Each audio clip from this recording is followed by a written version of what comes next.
Bismillahirrahmanirrahim. Assalamualaikum warahmatullahi wabarakatuh. Alhamdulillahirabbil alamin wa bihi nasta'inu ala umuri dunya waddin.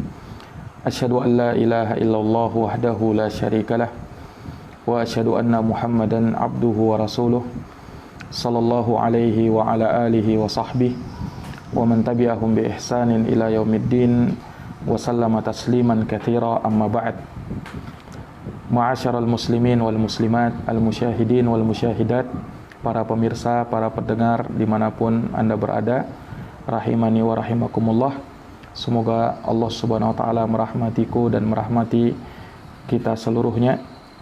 Alhamdulillah, pada malam hari ini kembali kita melanjutkan kajian online dari pembahasan fikih puasa-puasa sunnah.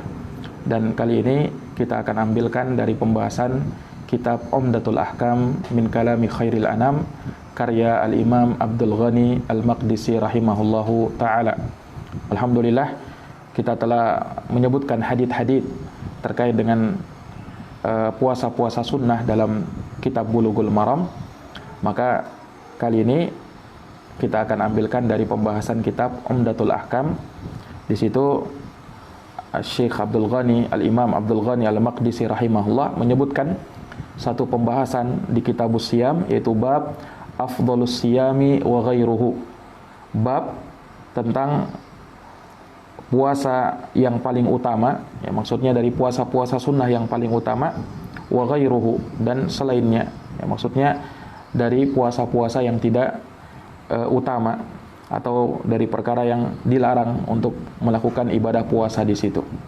Nah, di dalam bab ini Al-Imam Abdul Ghani akan menyebutkan sejumlah hadis terkait dengan puasa-puasa sunnah. Hadis yang pertama yang beliau sebutkan di sini, kata beliau rahimahullahu taala, an Abdullah ibni Amrin ibni al-As radhiyallahu taala anhuma qala, dari Abdullah bin Amr bin Al-As, semoga Allah meridhai keduanya, beliau berkata, ukhbira Rasulullah sallallahu alaihi wasallam anni aqulu wallahi la asumanna nahara.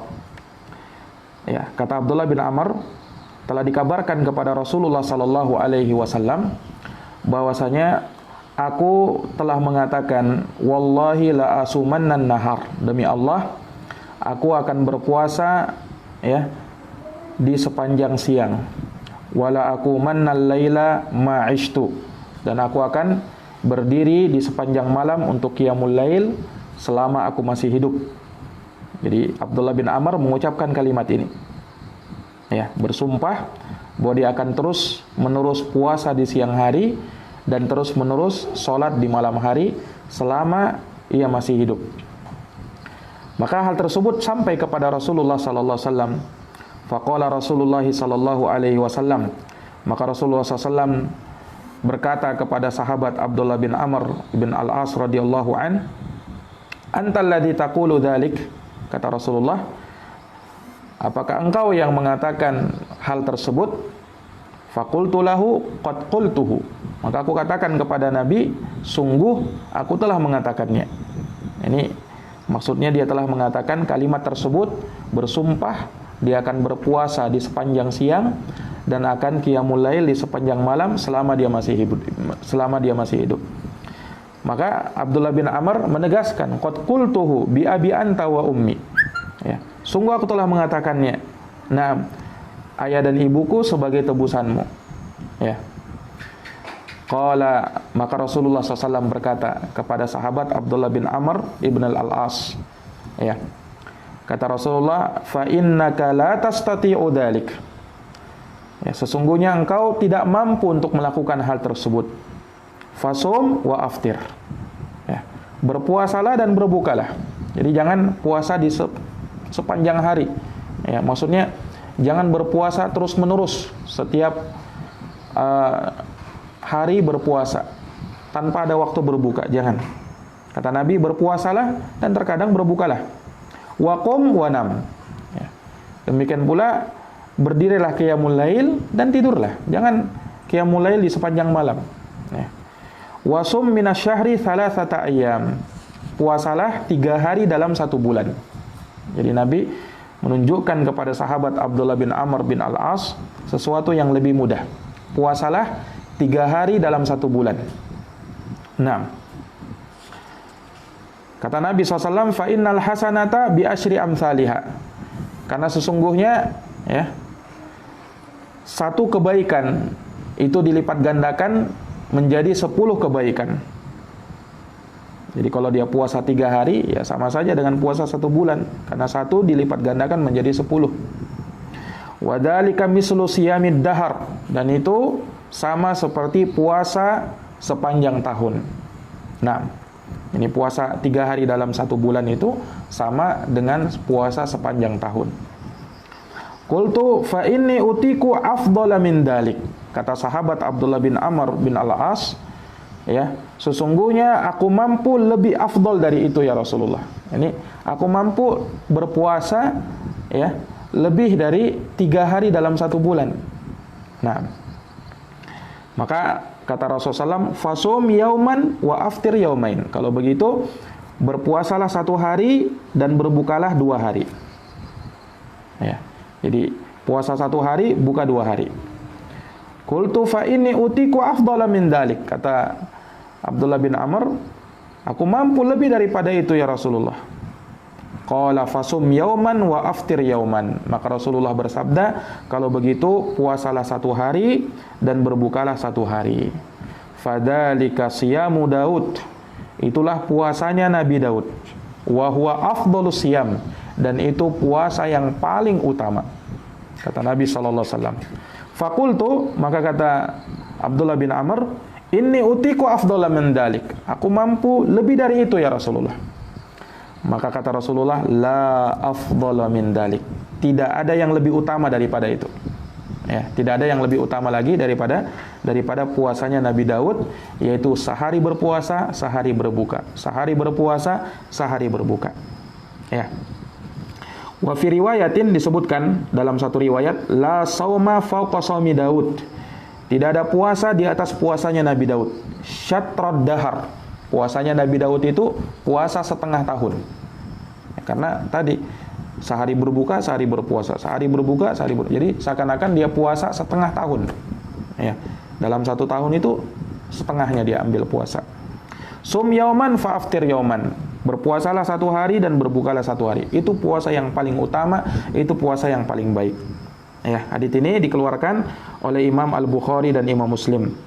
Adapun wa fi riwayah tadi, ya, itu diriwayatkan oleh Imam Al-Bukhari dan juga Imam Muslim, ya, rahimahumullahu taala, di dalam kitab sahih mereka. Baik. Ikhwani fi din, azani Allah wa iyyakum. Ya. Hadits ini ya diterima dari sahabat Abdullah bin Amr bin Al-As. Siapa sahabat Abdullah bin Amr bin Al-As ini? Ya, beliau dan bapaknya dua-duanya adalah sahabat. Ya, kalau kita melihat ada sahabat yang dia dan bapaknya adalah sahabat, maka kita doakan dengan kalimat radhiyallahu anhuma, dengan dhamir huma. Kenapa? Karena dia dan bapaknya. Ya, makanya Abdullah sahabat, Abdullah bin Amr sahabat. Bapaknya Amr bin Al-As juga sahabat. Ya, juga adalah sahabat. Maka kita doakan dengan radhiyallahu taala anhuma. Nah, ya, nama lengkap beliau Abdullah bin Amr ibn Al-As ibn Wa'il Al-Qurashi As-Sahmi. Ya. Dan beliau ini ya disebutkan sebagai seorang hafidh katib, ya. Orang yang banyak menghafal Quran atau menghafal hadis, dan seorang penulis. Nah, makanya beliau pernah meminta izin kepada Nabi SAW untuk menulis hadis Nabi SAW. Ini apa yang beliau ucapkan dari sabda-sabda beliau. Abdullah bin Amr minta izin kepada Nabi supaya bisa menulis sabdanya Nabi itu. Maka Rasulullah SAW pun mengizinkannya. Ya. Abdullah bin Amr tanya, "A'aktub kullama asma' minka fir ridha wal ghadab?" Ya. Ini disebutkan bahwa ketika ada orang yang menegur sahabat Abdullah bin Amr, ya, bahwasanya Nabi itu kadang berucap ya, saat dia ridho, saat dia marah. Masa kamu catat semua ucapannya Nabi? Nah, maka Abdullah bin Amr tanya, "Ya Rasulullah, apakah aku boleh menulis semua yang aku dengar darimu? Walaupun engkau sedang ridho atau sedang marah, aku tulis semua?" Qala na'am. Kata Nabi, iya, tulis semua. Fa inni la aqulu illa haqqan. Karena aku tidaklah berkata kecuali kebenaran, walaupun saat aku sedang marah. Nah, ya, maka berdasarkan keterangan ini, ya, beliau radhiyallahu taala anhu banyak menghafalkan hadis-hadis dari Nabi sallallahu alaihi wasallam, ya. Akan tetapi disebutkan bahwasanya sedikit orang-orang yang meriwayatkan hadis dari Abdullah bin Amr ini, tidak sama seperti Abu Hurairah. Makanya kalau kita lihat bahwasanya Abu Hurairah ini dikatakan ahfadzus sahabah, sahabat yang paling banyak meriwayatkan hadis, yang menghafal hadis. Ya. Bersama dengan itu, Abu Hurairah pernah menyebutkan bahwasanya Abdullah bin Amr itu lebih banyak hadisnya. Kenapa? Karena Abdullah bin Amr menulis, sementara Abu Hurairah tidak menulis. Nah, namun dikarenakan sedikitnya yang meriwayatkan hadis dari Abdullah bin Amr, ya, sementara yang meriwayatkan hadis dari Abu Hurairah itu lebih banyak, maka yang lebih terkenal adalah hadis-hadisnya Abu Hurairah radhiyallahu taala anhu. Terlebih lagi, sahabat Abdullah bin Amr ini, ya, dikenal sebagai abidus sahabah, ahli ibadahnya sahabat.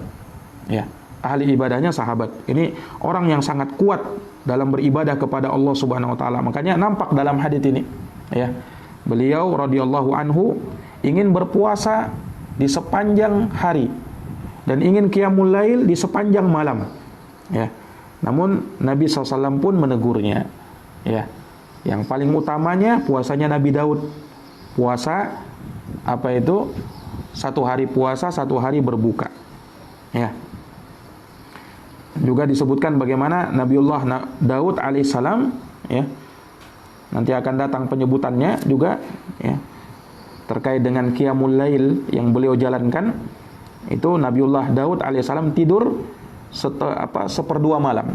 Nah, beliau bangun di sepertiganya, dan di seperenam terakhir di waktu malam beliau tidur, ya.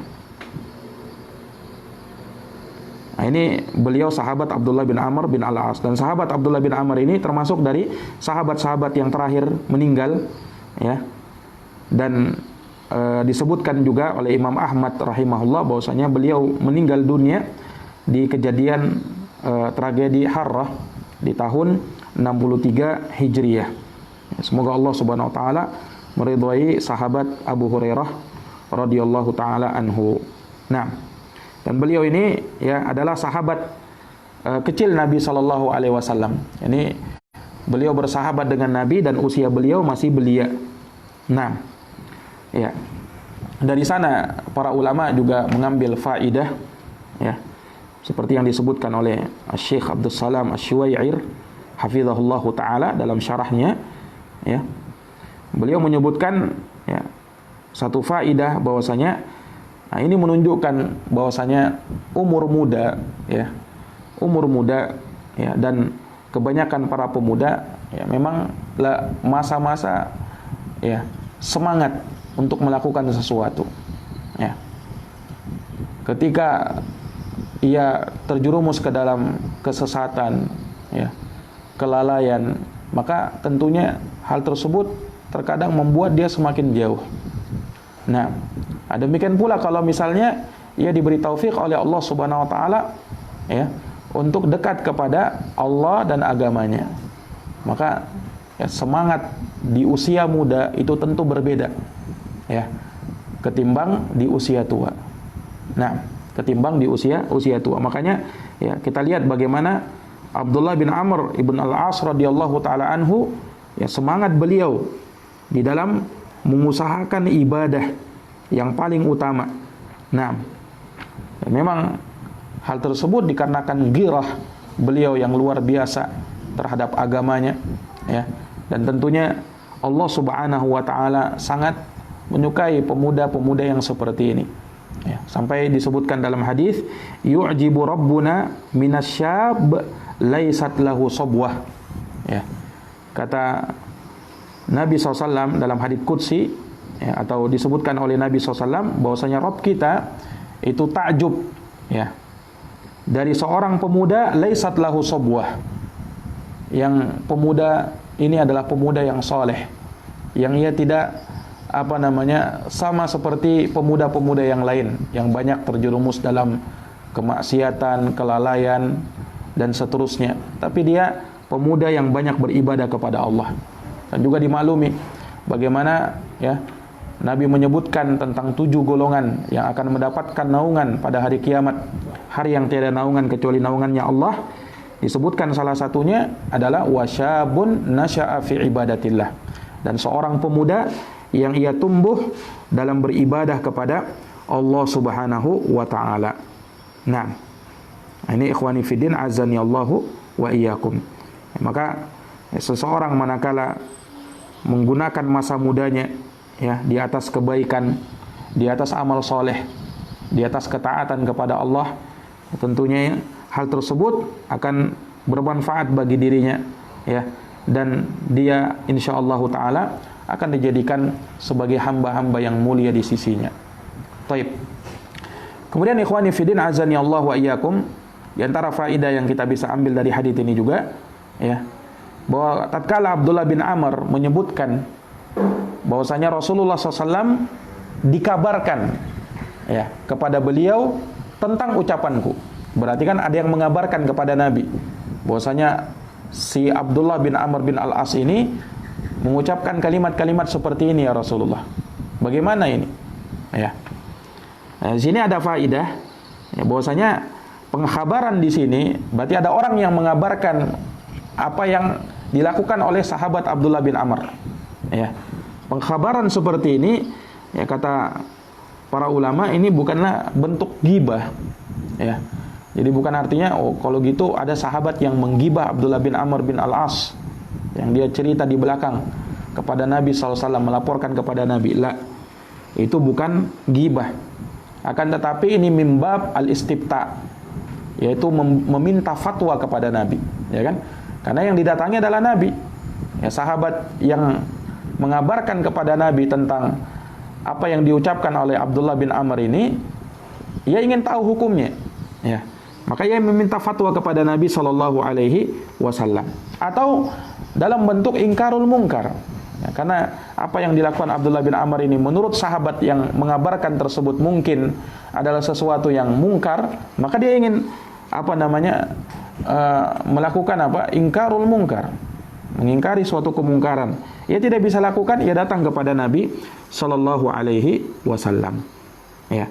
Jadi bukan sama sekali dikatakan sebagai suatu ghibah ya, atau namimah dan seterusnya ya, karena menceritakan seseorang walaupun itu adalah kejelekannya itu dibolehkan dan tidak termasuk ghibah ya dalam 6 perkara. Imam An-Nawawi rahimahullahu taala beliau sebutkan di dalam kitabnya Riyadhus Shalihin ya, dan juga disebutkan oleh sebagian ulama yang lain terkait dengan 2 bait syair ya, al-qadahu laysat aw laysa bighibatin fi sittatin ya, celaan itu ya bukan dianggap ghibah dalam 6 perkara.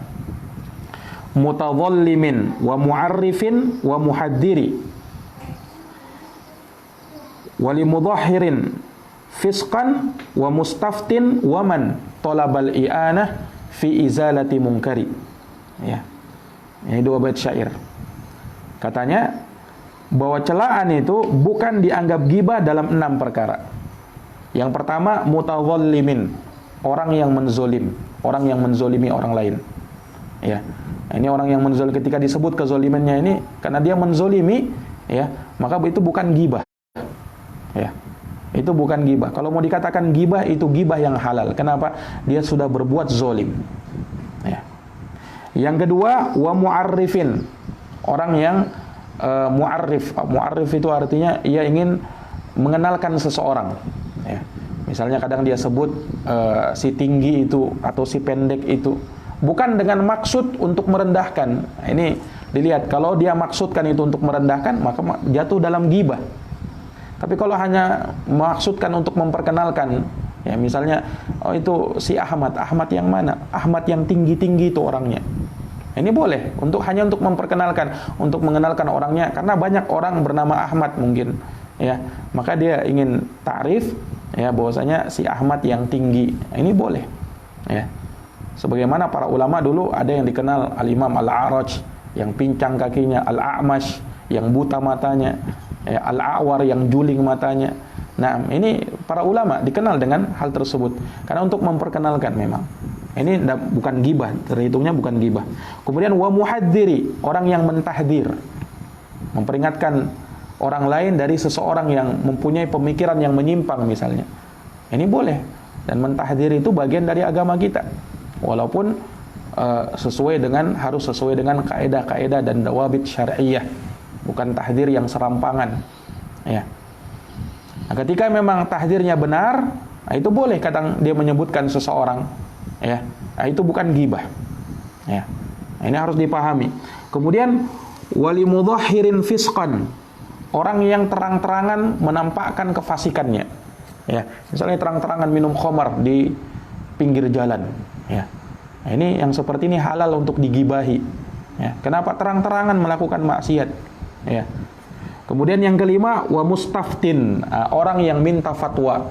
Ini boleh. Dia datang kepada seorang alim, dia ceritakan mungkin keadaan seseorang, si fulan berbuat begini-begini, sebagaimana dalam hadits ini. Ini boleh, meminta fatwa, ya. Bukan artinya dia curhat di Facebooknya atau di statusnya, ya. Kemudian menggibahi orang di situ. Bukan, ini lain. Tapi dia datang minta fatwa kepada seseorang, ya. Kemudian yang keenam, ya, waman tolabal i'ana fi izalati munkari. Ini meminta bantuan di dalam menghilangkan kemungkaran. Misalnya ada kemungkaran, ya. Dia minta bantuan Pak polisi, datang, ya, ke kantor polisi, minta bantuan untuk menghilangkan kemungkaran yang terjadi. Di sana terjadi kemungkaran begini dan begini. Kita tidak mampu, minta bantuan orang yang mampu untuk melakukannya, pemerintah dalam hal ini. Nah, lihat, Imam An-Nawawi menyebutkan 6 ini bukan termasuk ghibah. Jadi jangan sampai kita keliru, ya, mengatakan oh ini ghibah. Ya, belum tentu, ya. Nah, seperti dalam riwayat ini bukan ghibah, ya. Ini bukan ghibah, akan tetapi ini meminta fatwa. Itu boleh yang seperti itu. Jelas ya? Nah, ini ikhwani fillah azani Allahu wa iyyakum. Baik. Kemudian juga dari apa yang kita bisa ambil dari hadits ini, ya, perhatikan ketika Abdullah bin Amr bin Al-As radhiyallahu anhu bersumpah, ya kan? Dia bersumpah bahwasanya dia akan berpuasa setiap hari dan akan qiyamul lail di sepanjang malam selama dia masih hidup. Sumpah ini, ya. Kemudian datang Nabi menegur, jangan seperti itu, ya. Karena yang paling utama itu, ya, puasa Nabi Daud, sehari puasa sehari tidak. Nah, ketika Abdullah bin Amr minta dia sanggup lebih daripada itu, Rasul mengatakan tidak ada yang lebih afdol daripada itu. Tidak ada yang lebih afdol daripada itu. Jelas ini? Nah, pertanyaannya di sini, ketika Abdullah bin Amr bersumpah di sini, ya, lalu dia mengikuti wasiatnya Nabi SAW, nasihatnya Nabi, yaitu puasa Nabi Daud, sehari berpuasa sehari tidak. Tapi bagaimana dengan sumpahnya ini? Dia telah bersumpah, ya. Apakah dia ketika membatalkan sumpahnya tersebut, ya, dia harus membayar kafarah, ya.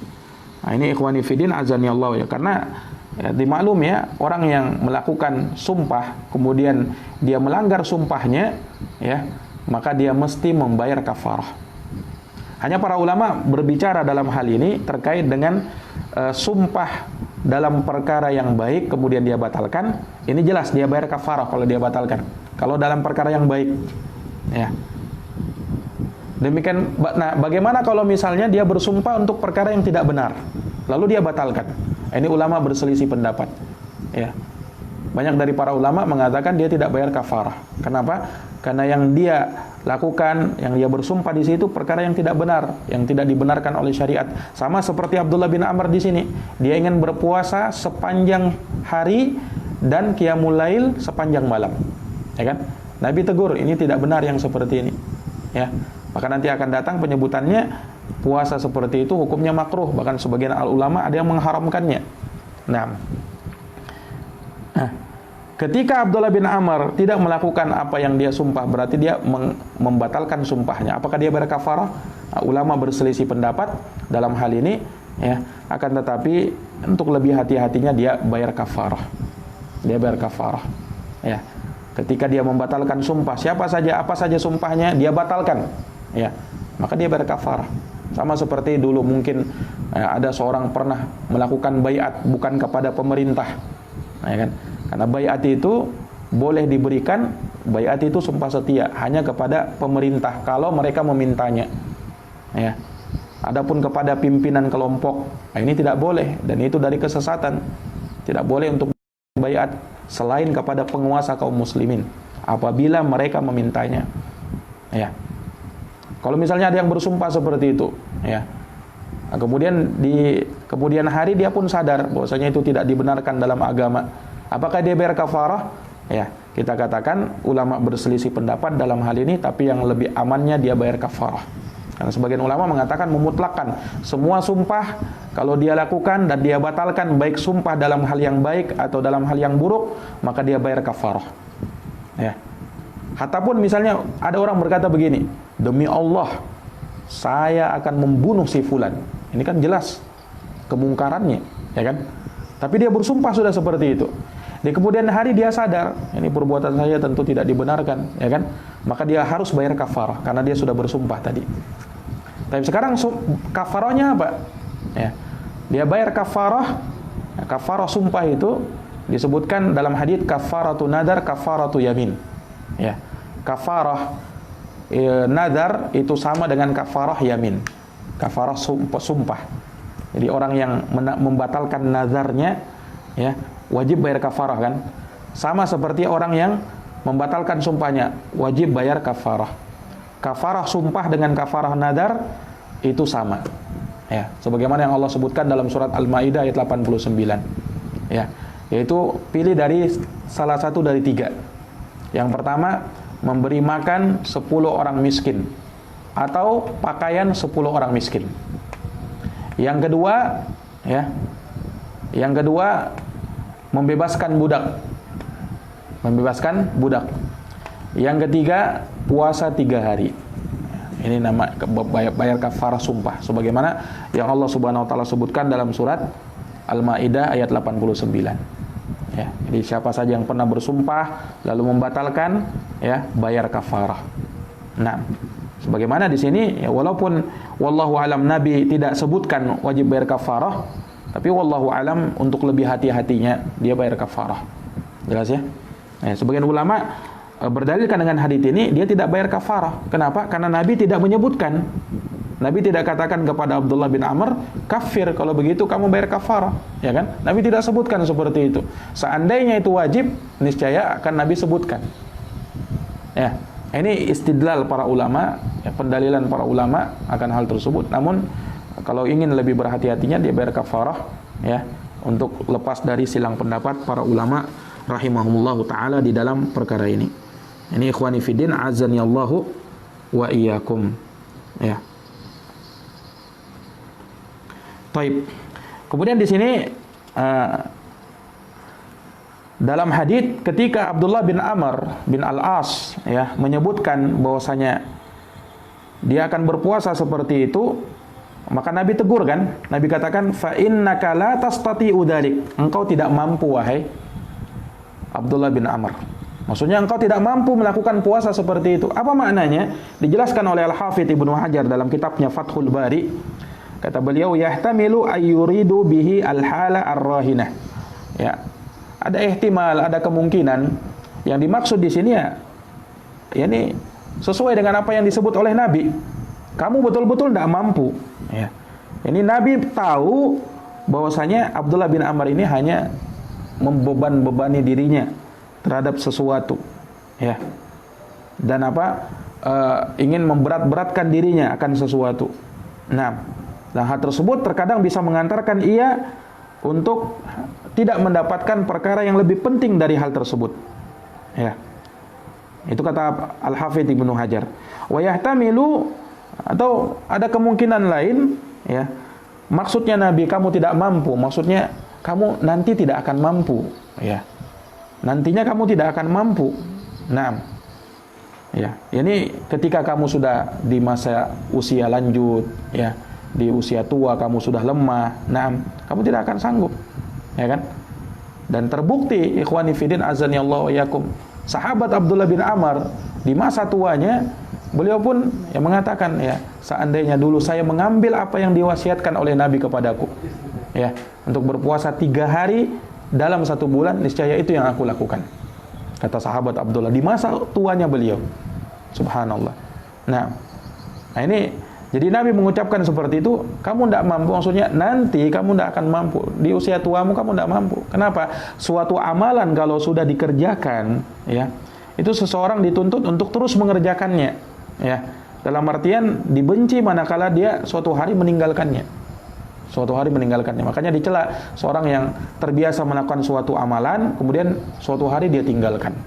Ya, makanya Nabi pernah menyebutkan, kamu jangan sama seperti si fulan, ia sudah melakukan amalan begini, begini dan begini, lalu dia tinggalkan. Ya, dibenci perbuatan yang seperti itu. Jelas ini?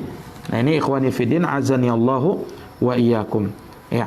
Dan juga, ya, hal tersebut tentu saja Nabi ucapkan sebagai bentuk kasih sayang Nabi, ya, kepada sahabat Abdullah bin Amr ibn al-As, ya, bahwasanya hal tersebut terkadang memberatkan, ya, dan engkau tidak akan sanggup untuk melakukannya, ya.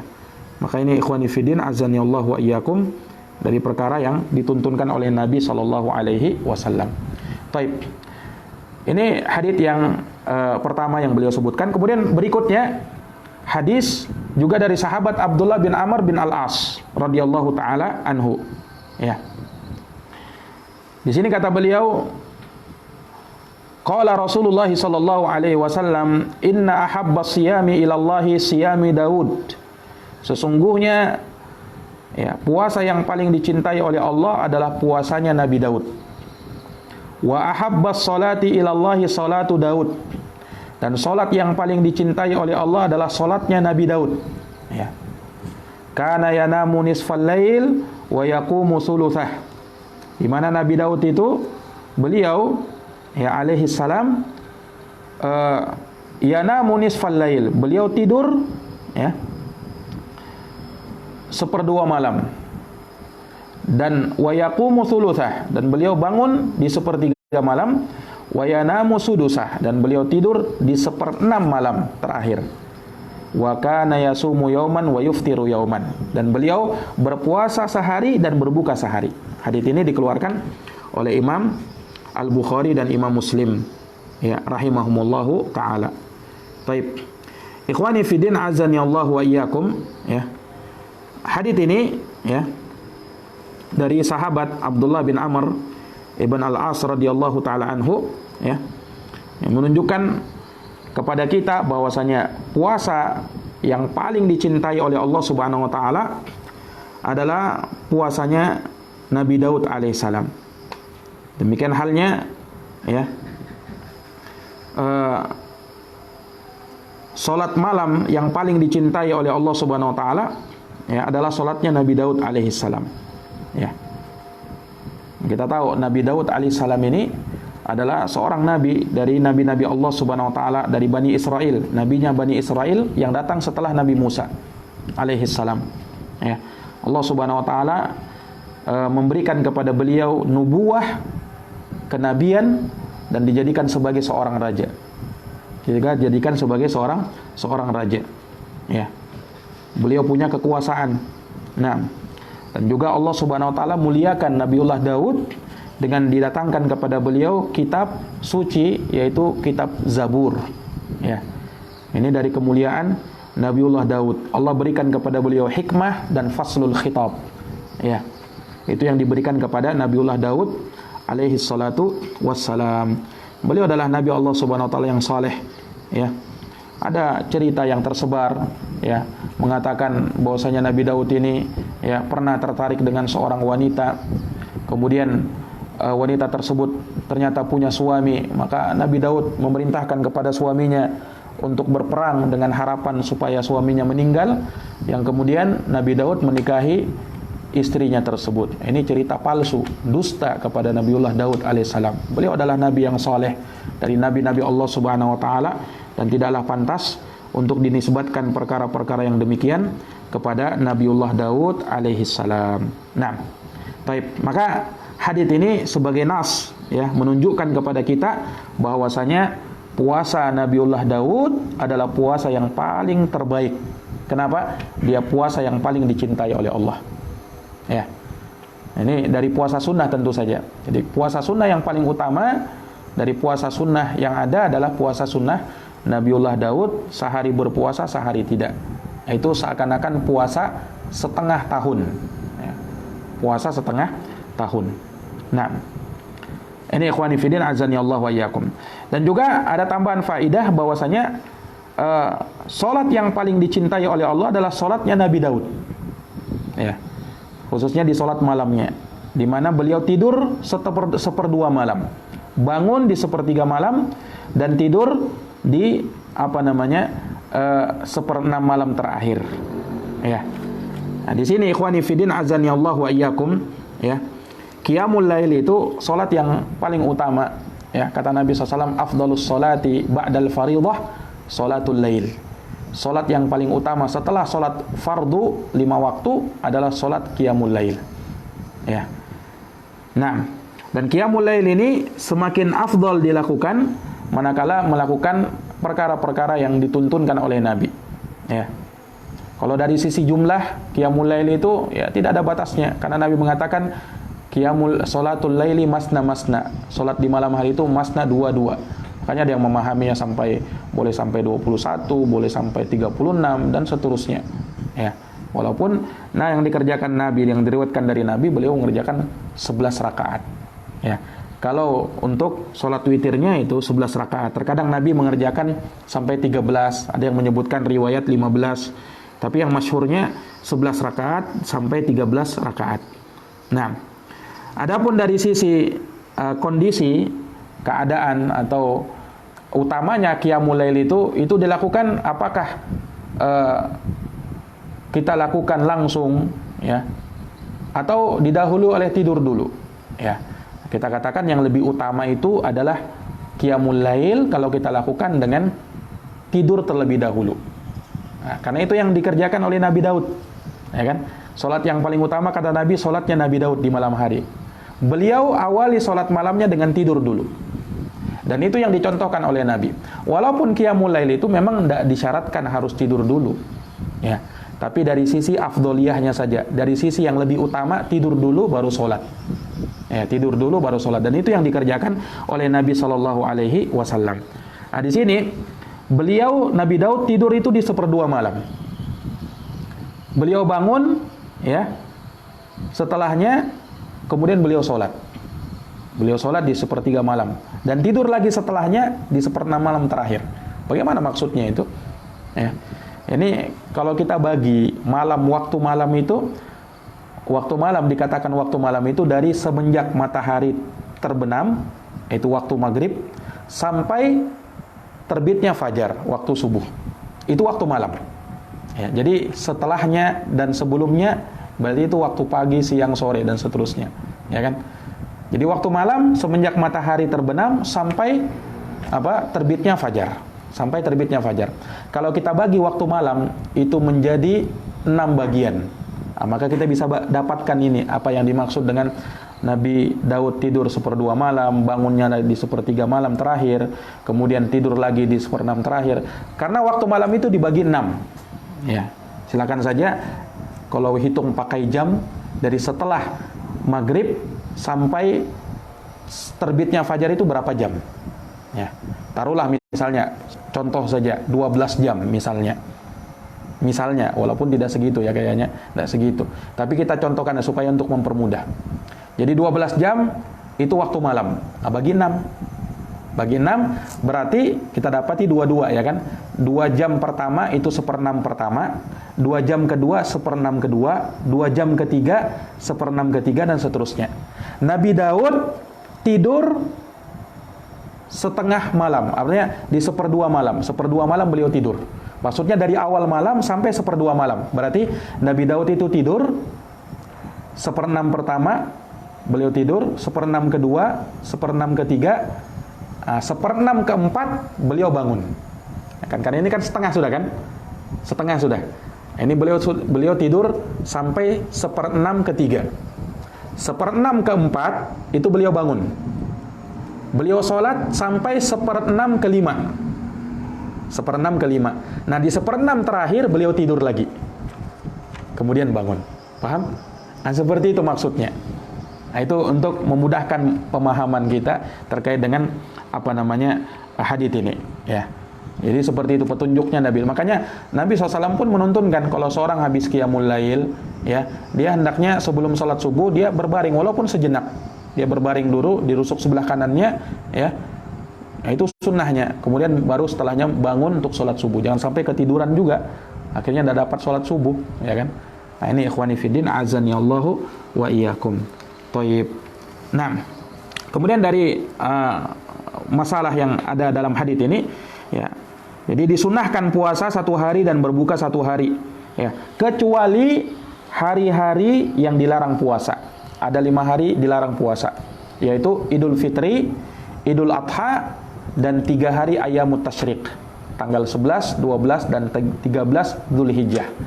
Nah, jadi kita berpuasa ya boleh sehari puasa sehari tidak, terus menerus kecuali 5 hari ini tidak boleh puasa, ya, tidak boleh puasa. Jadi kalau misalnya dia kebiasaannya puasa Daud misalnya, ya kan, pas dapat Idul Adha tanggal 10 Dzulhijjah tidak boleh puasa. Tanggal 11-nya masuk Ayyamut Tasyrik, tidak boleh puasa. 12 tidak boleh, 13 tidak boleh, 14 baru boleh. Jelas ini? Nah, karena ini 5 hari memang dilarang, kata Nabi, itu ayyamu aklin wa syurbin, hari makan dan minum, bukan hari puasa, bukan hari berpuasa. Ya. Kemudian para ulama membahas apa hukumnya puasa sepanjang tahun. Maksudnya puasa yang mau dilakukan oleh sahabat Abdullah bin Amr ini, puasa terus, ya. Pokoknya sepanjang hari puasa terus, tidak ada waktu berbuka. Ya. Tidak ada waktu berbuka di siang hari. Apa hukumnya? Ada 3 pendapat ulama. Sebagian memakruhkan, sebagian membolehkan, sebagian ada yang mensunnahkan. Dan yang kuat dari pendapat ulama, hukumnya makruh. Sebagian ulama sampai Ibnu Hazm mengatakan haram. Akan tetapi wallahu alam, ya pendapat mungkin yang lebih tepat itu pendapat makruhnya. Ya. Karena diriwayatkan memang ada sebagian sahabat melakukan puasa dahar itu, puasa sepanjang hari. Ya, ada yang melakukannya sahabat. Maka wallahu alam, berdasarkan hal ini ya mungkin yang paling kecilnya kita katakan melakukan puasa dahar, puasa sepanjang hari itu hukumnya makruh. Ya. Itu hukumnya apa? Hukumnya makruh. Nah, bahkan Imam Ibnul Qayyim menyebutkan bantahan-bantahan orang yang mengatakan itu dibolehkan dan itu disunnahkan. Beliau sebutkan bantahan-bantahan akan hal tersebut dalam kitabnya Zadul Ma'ad, ya, dari hal yang sangat baik yang beliau ucapkan. Tapi kemudian yang terakhir, karena berkaitan, hadis Abu Hurairah radhiyallahu anhu, Abu Hurairah berkata, "Ausani khalili bi thalathah." Ausani khalili bi thalathin. Ya, khalilku, kekasihku, maksudnya Rasulullah sallallahu alaihi wasallam, mewasiatkan kepadaku dengan 3 perkara. Apa itu? Siyamu thalathati ayyamin min kulli syahrin. Yang pertama, berpuasa 3 hari dalam setiap bulan. Nah, ini. Puasa 3 hari dalam sebulan. Wa raq'atay duha, puasa 2 Salat 2 rakaat duha, wa an utira qabla an anam, dan agar aku melakukan salat witir sebelum tidur. Nah, ini 3 wasiat Nabi kepada Abu Hurairah. Abu Hurairah mensifati Nabi dengan khalilnya, kekasihnya. Ya. Beliau berwasiat kepada Abu Hurairah dengan 3. Puasa 3 hari dalam sebulan. Nah, maksudnya apa puasa 3 hari dalam sebulan? Ya, puasa 3 hari dalam sebulan, ini maksudnya ya bisa 3 hari dalam sebulan mutlak. Ya, mutlak, pokoknya 3 hari dalam sebulan. Maksudnya sebulan ini dalam bulan kalender Hijriyah ya. Ya. Pokoknya puasa 3 hari dalam 1 bulan. Terserah mau di awal bulan, di pertengahan, di akhir, atau dia bagi, dia puasa di awal, di tengah, dan di akhir bulan. Itu boleh. Dan yang paling utamanya, kalau 3 hari dalam sebulan ini dia lakukan di Ayyamul Bid, yaitu di tanggal 13, 14, dan 15 di setiap bulan Hijriyah. Ya, di setiap kalender Hijriyah. Nah, itu yang paling utamanya, karena disebutkan dalam hadis, pernah lewat penyebutannya terkait masalah ini. Kemudian Salat 2 rakaat duha. Salat 2 rakaat duha. Ya, waktu duha itu waktu ya ketika matahari terbit ya, kemudian naik meninggi sejarak 1 tombak. Berapa sejarak 1 tombak? Itu ukurannya. Kalau kita hitung pakai menit ya, kira-kira 10 sampai 15 menit setelah matahari muncul. Mau muncul, setelahnya 10 sampai 15 menit, itulah ukuran kira-kira kita sholat duha, waktu awal sholat duha di situ. Dan itu bertepatan dengan sholat sunnah isyraq. Makanya sholat sunnah isyraq itu sebenarnya sholat duha juga, tapi sholat duha yang diawalkan. Makanya kalau seseorang sudah mengerjakan sholat isyraq, maka sudah mewakili sholat duha. Dia tidak perlu lagi melakukan sholat duha. Jelas ini? Nah, ini ikhwani fiddin, jamaah yang dirahmati oleh Allah. Kemudian yang terakhir, wasiat Nabi yang terakhir, yaitu melakukan sholat witir sebelum tidur. Ini yang ringannya ya. Sholat witir itu ada beberapa keadaan yang utamanya. Yang pertama, dia melakukan sholat witir sebelum tidur. Atau sebelumnya ya, dia melakukan sholat witir langsung setelah sholat isya, atau sholat sunnah setelah isya. Langsung dia sholat witir, boleh ya, karena itu waktunya untuk mengerjakan sholat witir, tidak ada masalah. Mau yang lebih utama lagi, dia lakukan nanti sebelum tidur. Jadi ketika sudah mau mengantuk, sudah mau tidur, dia lakukan sholat witir ya. Dan yang paling utamanya, dia sholat witir di sepertiga malam terakhir ya. Dia barengkan dengan sholat tahajudnya, itu lebih utama lagi. Ini ikhwani fiddin, a'azani Allahu wa iyyakum. Taib. Wallahu ta'ala alam bisawab ya. Selesai apa yang kita bisa baca dari hadits-hadits terkait dengan fikih puasa-puasa sunnah ya, yang diajarkan oleh Nabi SAW kepada kita. Wallahu ta'ala alam bisawab. Mudah-mudahan kajian kita di malam hari ini bisa menambahkan ilmu kepada kita semuanya, dan semoga Allah Subhanahu wa taala menjadikan apa yang kita kaji di malam hari ini ya sebagai sesuatu yang mendekatkan kita kepada Allah Subhanahu wa taala, dan menjadikan kita dari hamba-hamba yang selalu menjalankan ketaatan kepadanya. Wallahu a'lam bishawab. Kita tutup dan kita akhiri dengan doa kafaratul majlis. Subhanakallahumma bihamdik, asyhadu an la ilaha illa anta, astaghfiruka wa atubu ilaik. Walhamdulillahirabbil alamin. Wassalamualaikum warahmatullahi wabarakatuh.